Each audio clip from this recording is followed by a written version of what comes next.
Shri Sachchidananda Sadhguru Sainath Maharaj key జై. సద్గురు శ్రీ తాజుద్దీన్ బాబా Maharaj key జై. గురుదేవ దత్త. సద్గురు షిరిడి సాయినాథుని యొక్క సన్నిధిలో ఆచార్య ఇక్రాల భరద్వాజ మాస్టర్ గారి యొక్క ఆశీస్సులతో ఈరోజు దాబాదిగుంట గ్రామంలో శ్రీ తాజుద్దీన్ బాబా జీవిత చరిత్రలో వారి యొక్క జీవిత విధానాన్ని, వారు మనకు అందించిన బోధామృతాన్ని వివరించుకోబోతున్నాం. తాజుద్దీన్ బాబా జన్మతః ముస్లిం అయినప్పటికీ, మహమ్మదీయుడైనప్పటికీ అందరి పట్ల కులము, మతము, జాతి, లింగ వర్గ భేదం లేకుండా వివక్షత లేని ప్రేమని అందించేవారు. అంతేకాకుండా మత ఛాందస్సుల్ని నిరసించేవారు. అంటే ఎందుకనంటే అందరికీ ఒకే కులం, అదే భగవంతుని కులం అని షిరిడి సాయినాథుడు చెప్పినట్టుగానే తాజుద్దీన్ బాబా కూడా తన మాటలలో, తన చేతలలో తెలియజేస్తూనే ఉంటారు. కానీ అజ్ఞానులైన భక్తులందామా, భక్తులంటే అజ్ఞానం ఉండదు. అసలు భక్తుడు అంటేనే వాడు జ్ఞానం కలిగిన వాడే నిజమైన భక్తుడు. సరే, అజ్ఞానైన ముస్లిం అనుకుందామా, వారి పట్ల కూడా బాబా ఎలా ప్రవర్తించారో జాగ్రత్తగా పరిస్తే మనకి అర్థమవుతుంది. ఆ అజ్ఞానుల్ని విజ్ఞానులుగా తీర్చిదిద్దుతున్నాడు. అంటే సద్గురు యొక్క విధానమే అది. ప్రతి ఒక్కరిని జ్ఞానవంతులుగా తీర్చిదిద్దడం. అటు హిందువా, ఇటు ముస్లిమా, ఇటు పార్సియా అనే కాదు. ఎందుకంటే అందరూ ఆయన బిడ్డలే, అందరిలోనూ ఆ భగవంతుని దర్శించేవారే అనే విషయం మనం గుర్తించాలి. ఇక్కడ ముస్లిం భక్తుల పట్ల తాజుద్దీన్ బాబా ఎలా ప్రవర్తించారో జాగ్రత్తగా పరిశీలిస్తే తప్ప హిందువు పట్ల ఆయన అధిక ప్రేమ ఉండాలని, ముస్లింల పట్ల వివక్ష కలిగి ఉండాలని ఆలోచన మనకు రాదు.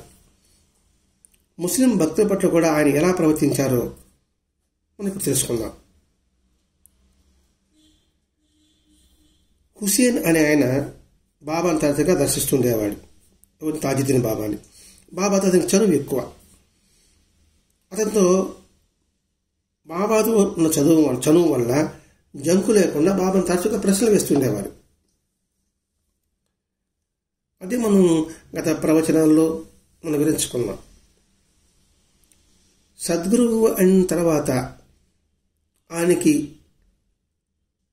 ఎక్కడైనా గౌరవం అంటగట్టి ఆయనకు దూరంగా ఉండడం కాదు, ఆయనతో సన్నిహితంగా మెలిగినప్పుడు మాత్రమే మనలో జ్ఞానం త్వరితగతిన అభివృద్ధి చెందుతుంది. అందుకని ఆయనతో సన్నిహితంగా ఉన్నప్పుడు మాత్రమే మనలో జ్ఞానం అభివృద్ధి చెందుతుంది అనే విషయాలు మనం సత్సంగాలు వివరించుకొని ఉన్నాం. అది ప్రవచనాల్లో కావచ్చు, ప్రబోధామృతంలో కావచ్చు. అలాగే ఈ హుసేన్ అతను అక్షరం వల్ల ప్రశ్నిస్తే ఉండేవాడు. ఎందుకంటే ప్రశ్నిస్తే కానీ మనకు సమాధానం దొరకదు, ప్రశ్నిస్తే కానీ మన సందేహాలు తీరదు, సంశయాలు తీరదు. అలా కాకుండా బెరుకుగా ఉన్నామనుకోండి, మన ప్రశ్న దగ్గరే ఉంటుంది, సమాధానం ఎలా దొరుకుతుంది? అడిగితే కానీ సమాధానం చెప్పరు. ఎందుకని? వాడిలో శ్రద్ధ ఉందో లేదో ఎలా తెలుస్తుంది? శ్రద్ధ ఉన్నవాడికి జ్ఞానం లభిస్తుంది అని భగవద్గీత కృష్ణుడు చెప్పినట్టుగానే, అందుకనే భగవద్గీతలో కృష్ణ భగవానుడు రహస్యాది రహస్యమగు దాన్ని నీకు బోధిస్తున్నాను అన్నాడు. అంటే జ్ఞానం అనేది చాలా రహస్యమైనది. అది ఎవరికంటే వారికి ఇప్పి చెప్పానుకోండి, వాడికి అర్థం కావచ్చు, కాకపోవచ్చు, అర్థమైనా కూడా దాన్ని గ్రహించలేకపోవచ్చు. కాబట్టి గ్రహించేవాడికి తెలియజేసామనుకోండి, దానికి సార్థకత ఉంటుంది. అందుకని అడిగితే కానీ వాళ్ళు చెప్పరు. కానీ హుసేన్ అతను బాబాను చనువుగా అడిగాడు. ఏమని? హుజూర్ సూఫీ ఫకీరైన మన్సూర్ నేనే దేవుడిని ప్రకటించడం వలన ఆయన శరీరాన్ని ఎండాశీలను కూడా చంపారు. అసలు ఆయన స్థితి ఏమిటి? ఆయన వాస్తవికంగా ఆయన స్థితి ఏమిటి? ఆయన నిజంగా మహాత్ముడేనా? ఇది ప్రశ్న. అంటే మన్సూర్ అనే అతడు నేనే దేవుడిని అంటే అనల్ హక్ ఆ భాషలో ఆయన ప్రకటించేటప్పటికీ అతను బంధించి అతని శరీరంలో కూడా చంపేశారు. మరి ఆయన మహాత్ముడైతే ఆయన ఎందుకు ఆ విధంగా చంపారు? నిజంగా ఆయన మహాత్ముడైనా లేకపోతే మామూలు మనిషి? అప్పుడు తాజీల్ మాబ్ చెప్తాడు, నిజమైన ఆయన అతడు గొప్ప మహాత్ముడు, కాకపోతే అతను ఇంకా కుర్రవాడు. కుర్రవాడంటే వయసు కాదండి, తొందరపాటు. కుర్రవాడితో తొందరపాటు ఎక్కువ, ఉడుకుదత్తిని ఎక్కువ. అందువల్ల ఏం చేశాడు? తన గుప్పిటిని త్వరగా విప్పేశాడు. ఈ తాజుద్దీన్ మాత్రం గుప్పిటి మాత్రం విచారణ దాకా విప్పబడదు అంటూ తను గట్టిగా పిడికిని చూపించాడు అనమాట. నేను పిడికిని విప్పాలని. ఏమిటి దీని అర్థం? ఇందులో ఏమిటి వాస్తవం అని ఆలోచిస్తే, మహాత్ములు నిజంగా భగవంతునితో వారి గల ఐక్యతను భక్తులు విశ్వసించేలాగా ప్రకటించడం వారి స్వభావం. ఎందుకంటే భక్తులకు విశ్వాసం కలగాలంటే మహిమలు చూపిస్తే వాళ్ళు విశ్వసిస్తారు, విశ్వసిస్తే వాళ్ళు చెప్పింది వింటారు, వింటే వాళ్ళు ఆచరిస్తారు. అంటే దీన్ని బట్టి మనకి ఏమర్థమవుతుంది? నిజమైన మహాత్ములు ఎందుకు లీలలు చేసేవారు, ఎందుకు మహిమలు చేసేవారంటే భక్తులలో భక్తి భావాన్ని పెంపొందించడం కోసం. అలా పెంపొందించడం ద్వారా క్రమక్రమేణా వాళ్ళ భగవంతునికి అతి సన్నిధిగా రావడానికి అవకాశం ఉంటుంది. పిల్లవాడికి చాక్లెట్ ఇచ్చే స్కూల్కి అలవాటు చేసిన తర్వాత కొంతకాలం అయిన తర్వాత ఈ చదువు మన కోసం రా, ఇది చాక్లెట్ కోసం మనం స్కూల్కి వెళ్ళడం ఏమిటి అనే జ్ఞానాన్ని పొంది ఆ చదువుని ఎట్లా శ్రద్ధ పెంచుకుంటాడో, అలాగే మహాత్ముడు నిజంగా భగవంతుతో ఐక్యత ఉంది. మరి ఆయనకు ఐక్యత ఉంది మనకి ఎలా తెలుస్తుంది? ఇప్పుడు మనకు భగవంతుడు ఉన్నాడు, దేవుడు ఉన్నాడు. దేవుడు ఎలా ఉన్నాడు మనం చూడలేదు. ఆ లక్షణాలేమో ఎవరి పెద్దలు చెప్పేది మనం వింటున్నాం. సర్వజ్ఞుడని, సర్వవ్యాపకుడని, సర్వసమర్థుడని. మళ్ళీ మనకు ఎలా తెలుస్తుంది? మనకు అనుభవం అయితే తెలుస్తుంది. మరి మనకు అనుభవం కాలేదు. అందుకని చేశాడు, ఒకరు నేరుగా భగవంతుడు వచ్చి కనిపించినా చెప్పినా మనం గ్రహించే సామర్థ్యం మనలో లేదు. ఉన్నట్టుండి ఈ గదిలో కొన్ని వేల బల్బులు వెలుగు వచ్చేదనుకోండి, మనం గదిలో చూడగలమా, ఉండగలమా? కట్టెకి కళ్ళు మూసుకుంటాం. అంతకన్నా కొన్ని వోల్టేజ్ శక్తి స్వరూపుడు భగవంతుడు. అందుకని భగవంతుడు వీళ్ళు చూడలేదని చేసి ఆ భగవంతుడి యొక్క లక్షణాలతో మానవ రూపంలో దేవుళ్ళు ప్రవేశించి ఒక మహాత్ముడిగా అవతరిస్తారు. అవతరించినప్పుడు భగవంతుడి యొక్క లక్షణాలు భక్తుడికి కలిగించాలి, వాళ్ళకి అవగాహన రావాలి, అలా ప్రకటించాలి. అది వాడి యొక్క స్వభావం. అయితే అది నోటితో చెప్పకూడదు. ఏది భగవంతుడు నేను సర్వవ్యాపకుడిని, నేను సర్వజ్ఞుడిని అని చెప్పి ఏమవుతుందంటే అది ఒక చెడ్డ ఆచారాన్ని ప్రోత్సహించినట్లు అవుతుంది. అందుకని వాళ్ళు ఆచరణగానే చెప్పేవారు. ఇప్పుడు షిరిడీ సాయినాథుడు జీవితాన్ని మనం స్పష్టంగా నిత్యం పారాయణ చేసుకుంటూ ఉన్నాం. ఆయన నిరంతరము 72 గంటల సమాధి తర్వాత ఆయన దాదాపు 32 సంవత్సరాలు జీవించారు. నేను మృత్యులో జీవించాను, నేను గొప్పవాడిని, భగవంతుడిని అని చెప్పలే. చెబితే ఏమవుతుందంటే జ్ఞానం లేని దొంగ సన్యాసులు కూడా అలాగే ప్రకటన చేసి లోకాన్ని మోసగించడానికి వీలవుతుంది, వీళ్ళు కల్పించినట్లు అవుతుంది. అందుకని అందుకని షిరిడి సాయినాథ్ ఏమన్నాడు, అల్లా మాలిక్, భగవంతుడే బానిస నేను, భగవంతుడే బానిస నేను, భగవంతుని యొక్క దూతను నేను అని చెప్పుకుంటూనే వస్తున్నాడు. కానీ ఇప్పుడు మనం స్పష్టంగా చూస్తూనే ఉన్నాం, నేను పలానా అవతారమని, నేను పలానా కలికి అవతారమని, లేదా పలాని సత్యసాయి అవతారమని ఇంకొకరు, ప్రేమసాయి అవతారం ఒకరు, నేనే దేవుడు అని చెప్పుకునేవాళ్ళు ఒకరు. ఇప్పుడు మనం కళ చూస్తూనే ఉన్నాం, వింటూనే ఉన్నాం. నిజమైన మహాత్ముడు ఎప్పుడు నేను భగవంతుడిని ఎప్పుడు చెప్పకూడదు. ఎందుకంటే మనకి ప్రమాణం రమణ మహర్షి మహాత్ముడు చెప్పిందే ప్రమాణం.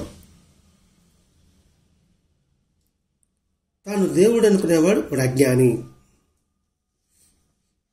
అసలు దేవుడు అంటే ఏమిటి? అంతటా ఉన్న చైతన్యం.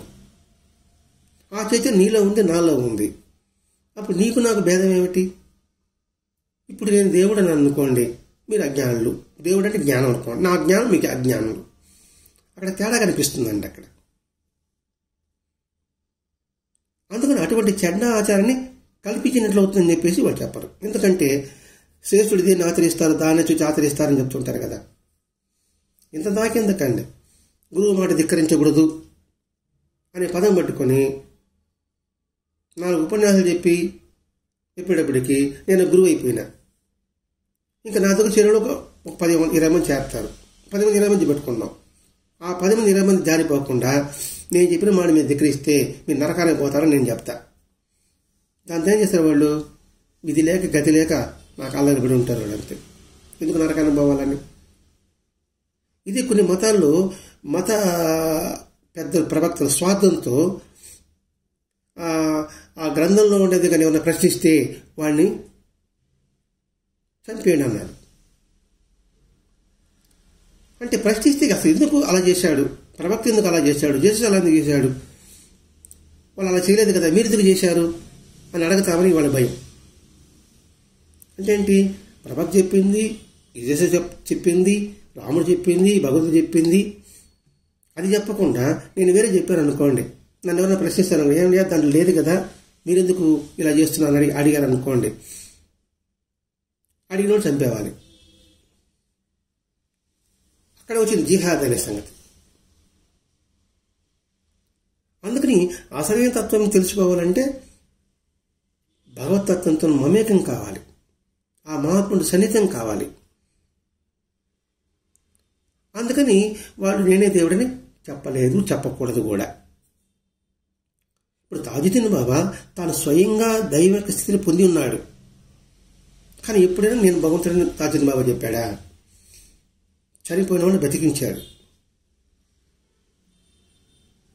అవిటి వాడిని నడిపించాడు, కుంటి వాడిని కొండెక్కిచ్చాడు, గుడ్డి వారికి లోకంతా చూపించాడు. ఇది చెప్పినప్పటికీ కూడా ఆయన నేనే దేవుడని తాజుద్దీన్ బాబా చెప్పలేదు. అందుకే జ్ఞాని అనేవాడు జ్ఞానే కాదు, వాడు అంతే. నేను జ్ఞాని అన్నప్పుడు ఏమిటి? ఇతరులు అజ్ఞానం అని అర్థం. అంటే ఏమిటి? నీకు వాడికి భేదం పెట్టావు, భేదభావం చూపించావు.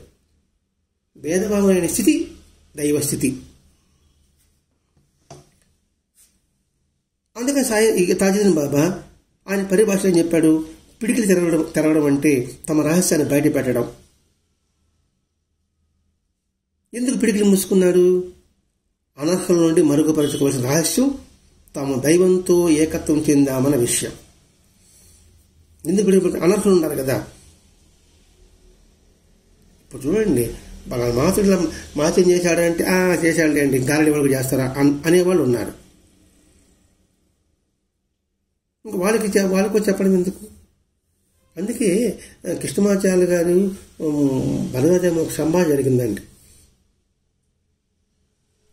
అన్నప్పుడు భరద్వాజ మహర్షి గారు అంటారు కృష్ణమాచార్య అన్నగారు మీ యొక్క జ్ఞానాన్ని ఇప్పుడు నాస్తికులు ఉన్నారు వాళ్ళతో వాదించి అది వాస్తవం తెలియజెప్పచ్చు కదా అన్నప్పుడు ఆయన అంటాడు, మూర్ఖులకి చెప్పి ఏం ప్రయోజనం? అస్తమించిన సూర్యుడినప్పుడు మనకి ఏం కనబడుతుంది? వాళ్ళ అజ్ఞానం అస్తమిస్తుంది వాళ్ళకి. కాబట్టి దీనికి విశ్వసించే వాళ్ళకి చెప్పినామనుకోండి, వాళ్ళకున్న ఆ విశ్వాసాన్ని ఇంకా పెంపొందించినట్లు అవుతుంది. మనకి కృష్ణమాచార్య చెప్పిన సందర్భాలు మనకి సాయి స్మృతుల్లో కనిపిస్తుందండి. అందుకని తాజుద్దీన్ బాబా అతని కుర్రాడు అతని పిడికిలు ఇప్పేశాడు. ఎందుకు చెప్పారు? వాళ్ళ సిద్ధాంత ప్రకారం, వాళ్ళ మత ప్రకారం దేవుడిని ప్రకటించుకోకూడదు. అలాన్నప్పుడు ఆ సిద్ధాంతానికి విరుద్ధంగా నువ్వు ప్రకటించావు, అందుకని శిక్ష పడింది. ఏ సిద్ధాంతాలైతే ఉంటామో, ఏ సాంప్రదాయంలో ఉంటామో దాన్ని నువ్వు గౌరవించు, దాని విరుద్ధంగా నువ్వు ప్రవర్తించకూడదు అని చెప్పడం దీని ఉద్దేశం కాబోలు. ఒకసారి సకర్దార్లో చెరువు గట్టు మీద అటు ఇటు తిరుగుతున్నాడు తాజుద్దీన్ బాబా. అది మధ్యాహ్నం 2 గంటల సమయం. ఎప్పటిలాగా ఇంకా తాజుద్దీన్ బాబా ఉంటే చుట్టూ భక్తులు ఉంటారు కదా, అది అనుసరిస్తున్నారు. అందులో చాంద్ ఖాన్ అని ఒకడున్నాడు. నడుస్తూ నడుస్తూ ఉన్న తాజుద్దీన్ బాబా ఒక చోట ఆగి ఆ చాంద్ ఖాన్తో, ఇటువంటి గొప్ప మహాత్ముడు నడుస్తూ ఉండగా ఆయన వెంట నువ్వు ఉండి స్తోత్రాలు చేయొచ్చు కదా, కీర్తన చేయొచ్చు కదా, ఎందుకు చదవలేదు, ఎందుకు చేయడం లేదు అంటాడు. అప్పుడు చాంద్ ఖాన్ అని చెప్పాడు కాబట్టి ఆయన కీర్తన చేయడం మొదలుపెట్టాడు. చెప్పకుండా కీర్తన చేయలే, ఆయన చెప్పాడు, ఆయన ఆజ్ఞగా పాటించాడు. పాటించి ఒక కీర్తన పాడాడు. ఆ కీర్తన అంతా విన్నాడు తాజుద్దీన్ బాబా. చివరి వాక్యం వచ్చేటప్పటికీ ఆపు అన్నాడు. ఏమిటి, నన్ను రాళ్ళతో అలా కొడుతున్నావు అన్నాడు. అది ఏం పాడాడు, ఎందుకు ఈయన మాట అన్నాడు, ఇదికేం అర్థం కదా చాంద్ ఖాన్. అంటే ఆ చివరి శ్లోకం ఎలా ఉందంటే, తనకు దైవానికి ఏమాత్రం తేడా కలదనే భావాన్ని ఆయన క్షణం కూడా సహించలేదు ఇక్కడ స్పష్టమైంది. అంటే అక్కడ ఏం చెప్పాడంటే, తాజుద్దీన్ బాబానే దేవుడు, ఆ దేవుడు తాజుద్దీన్ బాబాలోనే ఉన్నాడు అనే భావంతో వచ్చింది. అది ఇక్కడ కొంచెం మనం జాగ్రత్తగా వినాలి. ఇక్కడ దేవుడు ఈ రూపంలో ఉన్నాడు ఇటు చెప్తే అర్థమవుతుంది. తాజుద్దీన్ బాబాని దేవుడు అనేదండి. అసలుకి వీడికి తేడా వచ్చేసింది. ఇప్పుడు దైవం అంటేనే చైతన్యం. ఇప్పుడు జ్ఞానానికి ఎలా విడగొట్టగలం దాన్ని? ఈ జ్ఞానం ఇక్కడ ఉంది, ఇంకో జ్ఞానం ఇక్కడ ఉందని. జ్ఞానం అంతా ఒకటే కదా. అలా కాదు, ఈ వస్తువులోనే జ్ఞానం ఉంది. ఇది అర్థం కాకపోతే ట్యూబ్లైట్లోనే కరెంట్ ఉంది, ఏసీలోనే కరెంట్ ఉంది కాబట్టి ఏసీ గొప్పది, ఏసీని పూజించడం మొదలు పెడతాం. ఎంత చల్లగా కాయిస్తుందండి అనేసి.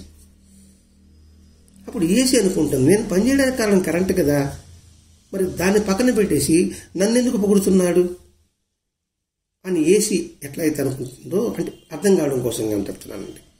తాజుద్దీన్ బాబా ఇది నన్నే దేవుడు అంటున్నాడు ఏంటి, నాలో ఉన్న ఆ చైతన్యమే కదా నాలో ఉంది, కాబట్టి ఆ చైతన్యాన్ని పక్కన పెట్టేసి నన్నే దేవుడు అంటున్నాడు ఏమిటి, అందుకని నువ్వు నన్ను రాళ్ళతో కొడుతున్నావు అన్నాడు. ఇప్పుడు అర్థం చేసుకోవడం ప్రయత్నం చేయాలండి. ఒకరు ఉన్నాను, మన సత్యంగా చెప్తూ ఒకడు ఉన్నాడు అనుకోండి, అబ్బా మీరు మించిన వాళ్ళు ఎవరు లేరండి, సాక్షాత్తు ఆ దైవమే మీరే బాబా, లేకపోతే మీరే దత్తుడు అంటామనుకోండి. నిజమైన వాడు ఏమవుతాడంటే, నేనేంద్ర దత్తుడు, నేనేంద్ర బాబా నాయన, ఆయన దయ వల్ల నాకు ఈ శక్తి వచ్చింది, నేను మీకు చెప్తున్నా. అలా కాకుండా ఆయన వేరు నన్ను వేరుగా మీరు చూస్తున్నారు ఏమిటి అని అంటాడు నిజమైన సాధకుడైతే. లేకపోతే ఆయనకన్నా నేను ఎక్కువ అనే భావన ఉంటాను. మనం చూస్తూనే ఉన్నాం. ఏ భగవంతుని పిలుస్తున్నాడో అతడేమో కింద ఉంటాడు, భగవంతుని చెప్పేవాడు మాత్రం పైన ఉంటాడు పెద్ద సింహాసనం మీద. అది ఇక్కడ తాజుద్దీన్ బాబా చెప్పడం, ఎందుకు నన్ను రాళ్ళతో కొడతారు అన్నాడు. సర్వత్రా వ్యాపించిన చైతన్య స్వరూపుడైన దైవాన్నే నేను అనే స్థితిని అందుకోవడం ద్వారా, చూడండి, సర్వత్రా వ్యాపించిన చైతన్య స్వరూపుడైన దైవాన్నే నేను అనే స్థితిని ఎప్పుడైతే పట్టుకుంటాడో, ఒక దాంట్లోనే దేవుడు ఉన్నాడనే దాన్ని నశింపజేయాలి. చైతన్యం సర్వత్రా నిండి ఉంది, పొందాం. పొందిన తర్వాత ఒక దాంట్లోనే భగవంతుడు ఉన్నాడని, అంటే ఈ రాయిలోనే ఈ చెట్లోనే భగవంతుడు ఉన్నాడు, లేకపోతే ఈ విష్ణువే భగవంతుడు, లేకపోతే ఈ శివుడే భగవంతుడు, లేకపోతే ఈ బాబానే భగవంతుడు, కాబట్టి నేను ఇంకెవరిని కొలవను అని అంటుంటారండి. బాబా భక్తులు కూడా చాలామంది అంటుంటారండి. శ్రీ సాయిబాబా భక్తులు, నేను బాబా భక్తుడండి, నేను ఏ దేవాలయానికి వెళ్ళను, ఏ పూజలు చేయను. అది ఎంతటి అవివేకం, ఎంతటి వెరితనం. భగవంతుడు అంతటా ఉన్నాడు అనే భావాన్ని నింపడమే మహాత్ముల యొక్క స్థితి. పరమేశ్వరుడు ఆయన కొలిచే వారితో సహా సమస్త జీవరాశులను వ్యాపించి ఉన్నాడని ఇక్కడ తాజన్ బాబా చెప్పడం. భగవంతుడు తన కొలిచే వారితో సహా సమస్త జీవరాశులను వ్యాపించి ఉన్నాడు. కరెంటు బల్బులో ఉంది, ఫ్యాన్లో ఉంది, ఏసీలో ఉంది, మిక్సీలో ఉంది, ఫ్రిడ్జ్లో ఉంది, గ్రైండర్లో ఉంది, వాషింగ్ మిషన్లో ఉంది. అన్నిట్లో ఉండేది ఆ కరెంటే. అలా కాకుండా తాజుద్దీన్ బాబా శరీరంలోనే దేవుడు ఉన్నాడని వ్యాపించడం తప్పుడు అభిప్రాయం. ఆ తప్పుడు అభిప్రాయంతో నువ్వు నన్ను సృష్టించావు అని మనల్ని సరిదిద్దడం కోసంగా బాబా చెప్పాడు. నన్ను రాళ్ళతో కొట్టబాకరాని తెలుసుకోండి. మీరు అపర బాబా స్వరూపులు మీరు అనే భ్రాంతిలో మీరున్నారు. ఆ భ్రాంతిని విడిపడండి. ఆ అపర బాబా మీలో కూడా ఉన్నాడు. నాలో ఉన్నాడని మీరు ఏదైతే భావిస్తున్నారో అది మీలో కూడా ఉన్నారు అని చెప్పడం సద్గురు యొక్క లక్షణం. అందుకే భక్తుడికి భగవంతునికి తేడా లేదు, నీకు నాకు భేదం లేదు అని సాయిబాబా చెప్పాడు, కృష్ణ భగవాన్ చెప్పాడు. అది తెలుసుకున్నప్పుడు ఏమవుతుందంటే ఒకరు ఎక్కువ ఒకరు తక్కువ అనే భేదభావమే ఉండదు. మరి మాకు తెలియడం లేదండి, మీరు తెలియజెప్పారు కదండి. మీకు తెలుసు, అది కప్పబడి ఉంది, బూడితో కప్పబడి ఉంది, దాన్ని తొలగిస్తున్నాను నేను అంతే. ఆల్రెడీ మీలో జ్ఞానం ఉంది, మీలో చైతన్య స్వరూపుడు ఉన్నాడు, మీలో భగవంతుడు ఉన్నాడు. మీలో భగవంతుడు అన్న సంగతి మీరు మర్చిపోయారు. మర్చిపోయేదాన్ని గుర్తు చేస్తున్నాను అంతే. అది ఇక్కడ మనం గుర్తుపెట్టుకోవాల్సింది. అంటే ఆ విధంగా ఎవరైనా నువ్వే పరబ్రహ్మ స్వరూపుడు అన్నప్పుడు, ఆయన పరబ్రహ్మ స్వరూపుడు నేను ఒక్కడిని కాదు, నువ్వు కూడా పరబ్రహ్మ స్వరూపుడివే. అందుకే స్వామి వివేకానంద దివ్యాత్మ స్వరూపులారా అని ప్రబోధిస్తాడండి ఈ ఉపన్యాసం చెప్పినప్పటికీ కూడా. భరద్వాజ మహర్షి గారు గురుమధ్యతం విశ్వం విశ్వమధ్యతో గురువు అనే శ్లోకంతో ప్రారంభిస్తారండి. అంటే ఈ గురువంతా కూడా ఈ వినే వాళ్ళందరి రూపంలోనే ఆయన ఉన్నాడు, ఈ విశ్వంలోనే ఉన్నాడు అనే భావన. అది ఇక్కడ భక్తుల యొక్క భావాన్ని సరిదిస్తున్నాడు తాజుద్దీన్ బాబా. అంటే భగవంతునికి మనకు ఉన్న అడ్డుతను తొలగించుకోవాలని. అదే బాబా అడ్డు కూడా కూలదేయరా అన్నాడు. అడ్డు కూడా కూలదే అని చెప్పాడు. అప్పుడు నువ్వు నేను ఒకటే. అందుకే సాయినాథుడు అందరినీ బాబు అని, సోదర, తాయి, అమ్మ అని పిలిచేవాడు. ఇది వాస్తవికత. ఇది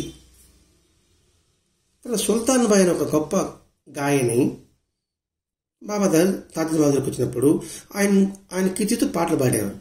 ఒకసారి ఇమాం హుసేన్ అనే మహాత్ముని గురించి కీర్తన పాడింది. హజరత్ ఇమాం హుసేన్ గురించి పాడింది. అందులో ఆ మహాత్ముని రాజులెక్కల రాజు అని కీర్తిస్తూ పాడింది. ఎప్పుడొచ్చినా కూడా బాబాలోని దైవ లక్షణాల గురించి పాటలు పాడేది. కానీ ఆ రోజు మాత్రం ఈ హజరత్ ఇమాం హుసేన్ అనే మహాత్ముని గురించి కీర్తన పాడింది. ఏమని పాడింది? రాజులెక్కల రాజు ఆయన. ఎవరు? హజరత్ ఇమాం హుసేన్ అని. ఆ పాట వెంటనే తాజుద్దీన్ బాబా అన్నాడు, నేనే ఆయన అన్నాడు. అంటే దైవ లక్షణాలకి ఆయన ఏ లక్షణాలు ఉందో నాలా లక్షణాలు ఉంది, నేనే ఆయనే. ఇనుప ముక్క అయస్కాంతం అయితే ఇనుప ముక్క అని అంటాం, దాన్ని అయస్కాంతం అంటాం. మరొకసారి ఆమె ప్రవక్త మహమ్మదుల గురించి పాట పాడుతుంది. నడుముకి దుప్పటి కప్పుకున్న ప్రభువును చూచి అందరూ తల వంచుతారు అని.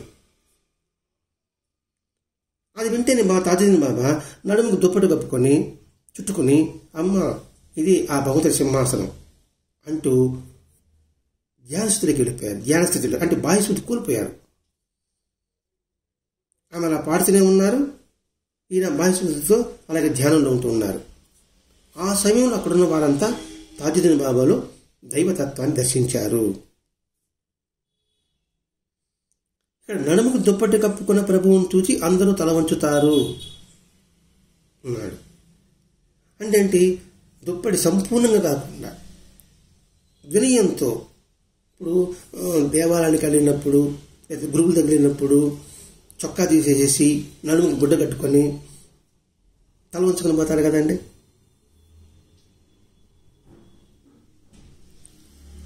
ఆ విధంగానే తాజుద్దీన్ బాబా కూడా ఆ వినయం ఇప్పుడే ప్రశ్నించినప్పుడు ఆ వినయం అయితే ఉంటాడో వాళ్ళకి అందరూ తల వంచుతారు.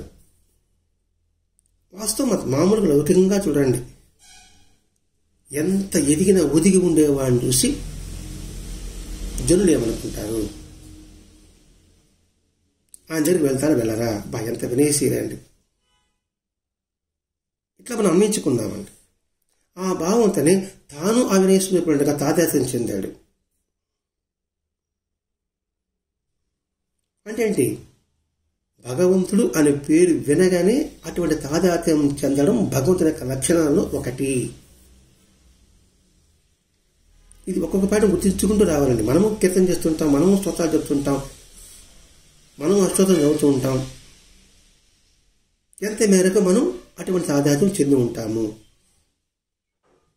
అంటే ఇక్కడ చెంది ఉన్నామా లేదని కాదండి, చెందామని భ్రాంతిలో నుంచి బయటపడాలి ఇప్పుడు. అందుకోసం ఇది.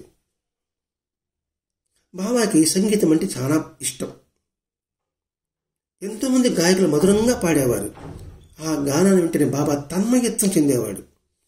ఎంతగా తన్మయత్వం అంటే కాళ్ళ గజ్జలు కట్టుకొని పాడు నృత్యం చేయడం ప్రారంభించేవారు.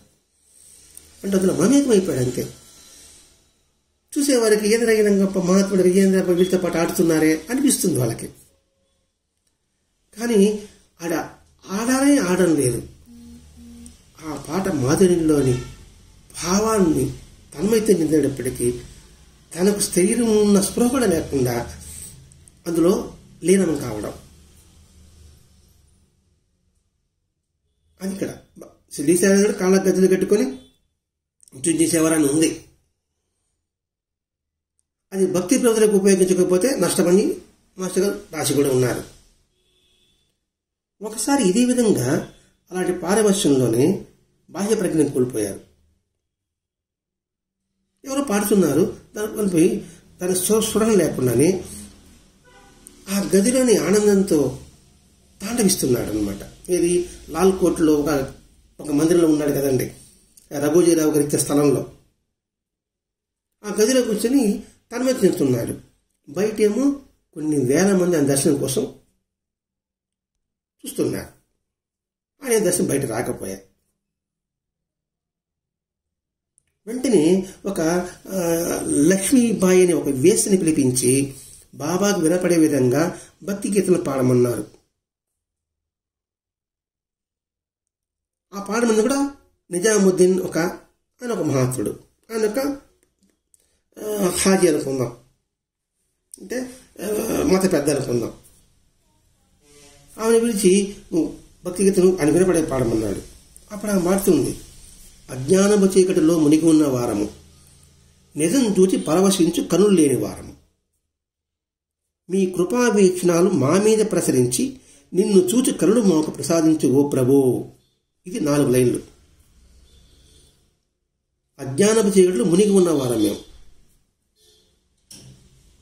నిజం చూచి పరవశించు కనులు లేని వారం. అంటే వాస్తవాన్ని మనం చూడడం లేదు. వాస్తవాన్ని చూడాలంటే హృదయ నేత్రం తెరుచుకోవాలి, జ్ఞాన నేత్రం తెరుచుకోవాలి. మనము రక్తమాంసంతో కూడా నేత్రాలతో దర్శిస్తున్నాం ఈ ప్రపంచానంతా కూడా. అందువల్ల మనకి పరవశింపు లేదు, సంతోషం ఉంది. సంతోషం టెంపరవరీ. ఏది? అది చూచినంతసేపే సంతోషం. అదే జ్ఞానేత్రం చూసామనుకోండి, నిరంతరము పరవశింపు. ఉదాహరణకు సీతాకోక చిలుక. సీతాకోకలు చూసినాం, సంతోషంగా ఉంది, ఎగరుతా ఉంది, రంగురంగులు పన్నెలతో ఉంది. అది ఈ చర్మచత్రంతో చూసే నేత్రాలు చూసే దృశ్యం.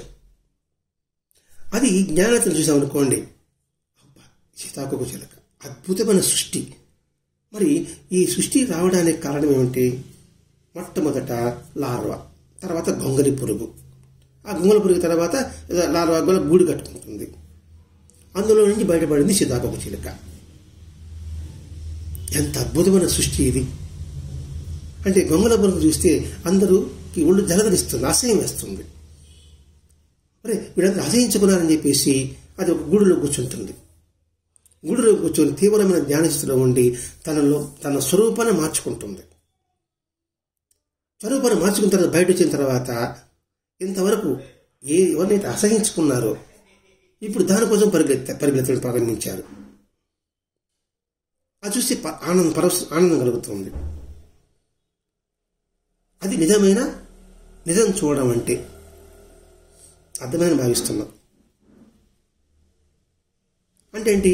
వాస్తవికతని దర్శించు. మరి ఆ వాస్తవికతని దర్శించాలంటే నీ కృపావీక్షలు మా మీద ప్రసరించి, నిన్ను చూసే కరుణ మాకు ప్రసాదించు. నిన్ను చూడాలంటే జ్ఞానేత్రం కావాలి. అదే కదా కృష్ణుడు విశ్వరూప సందర్శనం ఇచ్చినప్పుడు, ఓ కృష్ణ నేను చూడలేకపోతున్నాను, నా కనుడు మూసుకుపోయాయి అని ప్రార్థించినప్పుడు జ్ఞానేత్రాలు ఇచ్చిన తర్వాతనే ఆ విశ్వరూపాన్ని చూడగలిగాడు. అది ఇక్కడ చెప్పడం అంటే దీనిలో ఎంతటి భావం ఉంది. నిన్ను చూచి కరుణ మా ప్రధాని ప్రభో అంటానే ఆ ముగింపు వాక్యాలు విన్నాడు. గది నుంచి బాల్కనీలోకి వచ్చాడు. ముగింపు అని ప్రార్థన చేస్తున్నారు, శరణ కోరుతున్నారు, మాకు ప్రసాది ప్రభు అని. ఆ శరణాగతికి పరవశించాడు. ఎప్పుడైతే బాల్కనీలోకి వచ్చాడో ఆ చివరిలో పదే పాడ ప్రారంభించింది. ఆ ఎప్పుడైతే ప్రారంభించిందో దాని తగ్గట్టుగా లయబద్ధంగా శరీరం ఊగిస్తూ వచ్చాడు. ఆ ఊగిస్తూనే చివరికి నల్లగా దిగి భక్తులు దర్శనం ఇవ్వడానికి కిందకి దిగి వచ్చాడు. అప్పుడు బాబా అనుభవించిన ఆ పారవశ్యాన్ని సూఫీ మహత్తులు ఏమంటారు? హాల్ అంటారు. మన హిందూ శాస్త్రం ఏమంటారంటే దాన్ని సమాధి అని అంటారు. మరి వేసవిని ఎందుకు పిలిచారండి? అంటే ఏమిటి? ఆమె జన్మత వేస కుటుంబంలో పుట్టింది, మన కుల ఆచారం అది కాబట్టి. కానీ మనసు మాత్రం భక్తితో పరవశం ఉంది. దాన్ని గుర్తించాడు. ఆ పాడింది ఎవరని కాదు, ఏ భావంతో పాడుతున్నారని చూశాడు భగవంతుడు. ఆ పాడడం చూసిన తర్వాత పారవశ్యం చెందాడు. భక్తి భావం లేకుండా పాడామనుకోండి, ఎవరు పారవశ్యం చెందారంట. మనం భజన కీర్తనలు చూస్తే మనకు అర్థమవుతుంది. వాడు జనాలు మెప్పు కోసం పాడేవాడప్పుడు అనుకోండి, వినేవాడికి పారవశ్యం కలగదు. అలా కాకుండా జనంతో సంబంధం లేకుండా వాడు భక్తి భజన అనుకోండి, వినేవాడు ప్రతి ఒక్కరు కూడా తలనొప్పుతారు, పారవశ్యిస్తారు. అబ్బా చాలా అద్భుతంగా ఉందంటారు. అలా కాకపోతే చాలా బాగా పాడావంటారు. ఆ భావాన్ని గుర్తించాడు. ఇక్కడ హాల్ సిద్ధించాడు అన్నాడు. ఇక్కడ మనం సమాధి అని అంటా ఉన్నాం. మరి సమాధి అంటే ఏమిటి? సమాధి అంటే చనిపోతే పూడ్చి పెట్టడం ఒక అర్థం ఉంది. రెండో అర్థం ఏంటంటే ఆధ్యాత్మిక పారమార్థిక అర్థం ఏంటంటే లోతుగా ఏకాగ్రత యొక్క స్థితిని పొందడం. డీప్గా ఆ ఏకాగ్రత స్థితి. ఏకాగ్రత స్థితి అంటే ఏమిటి? అంతటా ఉన్న చైతన్యంతో ఉన్నది ఒకటి అనే భావనతో దృఢంగా నిశ్చలంగా ఆ భావంలో ఆ స్థితిలో నిలిచినప్పుడు ఇంకా పక్కన వేరు అనే ఎవరు అనిపించదు. ఇక్కడ నేను ఇంట్లో ఉన్నానా, నేను బయట ఉన్నానా, ఎండలో ఉన్నానా, వానలో ఉన్నానా, నిప్పులో ఉన్నానా, నీరులో ఉన్నానా అనే భావస్మరణే రాదు. అంతా ఒకటే అనిపిస్తుంది. ప్రహ్లాదుడికి ఏ విధంగా అయితే అనిపించిందో అలాగా. కొండ మీద దూకుతున్నాడు, కొండ మీద దూకుతాడని భావం లేదు. నేను మహావిష్ణువు ఒడిలో పడుతున్నాను అంతే. కింద ఉండేది ఆయనే, పైన ఉండేది ఆయనే, తోసేది ఆయనే, రక్షించేది ఆయనే. దాన్ని ఏమంటే అంతిమ వాస్తవికతో ఏదైతే అంతిమంగా వాస్తవం ఉందో దానిలో ఐక్యం చెందడము, అది సమాధి స్థితి. అంతటి అర్థం ఉందండి. ఇప్పుడు తాజుద్దీన్ బాబాకి అక్కడ పాడేవాళ్ళు ఎవరా, జనం ఎంత ఉన్నారా ఏమీ లేదు. ఆ పారవశ్యంతో ఎప్పుడైతే ప్రార్థించారో ఆ ప్రార్థన తను భగవంతుడు పిలుస్తున్నట్టుగా భావించాడే కానీ అక్కడెవరో పాడుతున్నట్టుగా భావించలేదండి. ఎంతటి స్థితి ఆ తాజుద్దీన్ బాబాలో మనకు కనిపిస్తుందండి. నిజమైన మహాత్ముల స్థితి ఇలా ఉంటుంది అంటే ఏంటి? నిజమైన భక్తి భావాన్ని వాళ్ళు స్వీకరిస్తారు. కాబట్టి దీన్ని బట్టి మనం ఈరోజు మనం తెలుసుకున్న అంశంలో మనం ఏది చేసినా హృదయ సిద్ధితో శ్రద్ధగా భావయుక్తంగా పనిచేయి, పాటపాడు, ఆట ఆడు. అందులో ఏకాగ్రత స్థితి ఉండాలి. రెండవది, భగవంతుడి వేరు మనం వేరు అనే భావన వద్దు. అందరిలోనూ ఒకే భగవంతత్వం ఉంది అనే భావన చూసుకుంటూ ఎవరికంటే వాడే భగవంతుడు, వీళ్ళనే భగవంతుడు అనే భావాన్ని తుంచిపారే. ఇక్కడ ఎవరు ఎక్కువ లేదు, ఎవరు తక్కువ లేదు. కాకపోతే నీకన్నా ముందు వాడు తెలుసుకుని ఉంటాడు అంతే. నువ్వు ప్రయత్నం చేస్తే నువ్వు ఆ స్థితి పొందగలవు అనే విషయం. మనము దైవమా ఇద్దరం ఒకటే. ప్రవక్త పట్ల గౌరవం అంటే ఏమిటి? అతని మహాత్ముల పట్ల గౌరవం కలిగి ఉండు. నీ నిజ స్థితిని ఈ కాలంలో ఎవరికి పిడికిలు విప్పవద్దు. విప్పితే అదే దురాచారంగా మారిపోతుంది. ఇన్ని అంశాలు మనకి ఈరోజు ఈ తాజుద్దీన్ బాబా జీవిత చరిత్ర ద్వారా మనకు భరద్వాజ మహర్షి గారు మనకు అందించారు. కాబట్టి దైవం వేరు మనం వేరు కాదు, మనము దైవం ఒకటే అనే భావన స్థితి కలిగేంత వరకు నువ్వు సాధన చేసుకుంటూ ఉండవలసిందే. అది నిరంతరం చేసుకుంటున్నప్పుడు తప్పకుండా కొన్ని జన్మలకైనా మనం అటు స్థితి మనం పొందగలం. మనం ఎవరు మాట్లాడుకుంటున్నామంట పొందాలి. అదే మన జీవిత ధ్యేయం కావాలి. ఆ స్థితి భరద్వాజ మహర్షి గారు 1963లో పొందాడు. ఫిబ్రవరి 9వ తారీఖున మనకందరికి అందించారు. ఆయన మహాత్ముడు ముద్దు బిడ్డడయ్యాడు. మనము ఆయన బిడ్డడవడానికి మన సాయశక్తిలా ప్రయత్నం చేద్దాం. అది మనకు ఇచ్చిన ఆయుధం సత్సంగం, పారాయణం, సద్గోష్ఠి. వీటి ద్వారా మనము ఆ స్థితి పొందాలి. పొందమని చెప్పడానికే మహాత్ముడు అవతరించింది.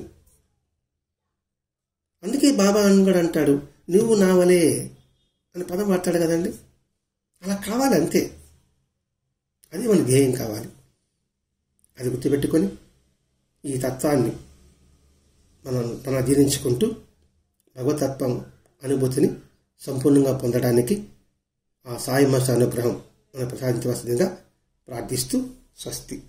శ్రీ సచ్చిదానంద సద్గురు సాయినాథ్ మహారాజ్ కీ జై. శ్రీ సచ్చిదానంద సద్గురు తాజుద్దీన్ బాబా మహారాజ్ కీ జై. శ్రీ సచ్చిదానంద సద్గురు భరద్వాజ్ మహారాజ్ కీ జై. గురుదేవ దత్త.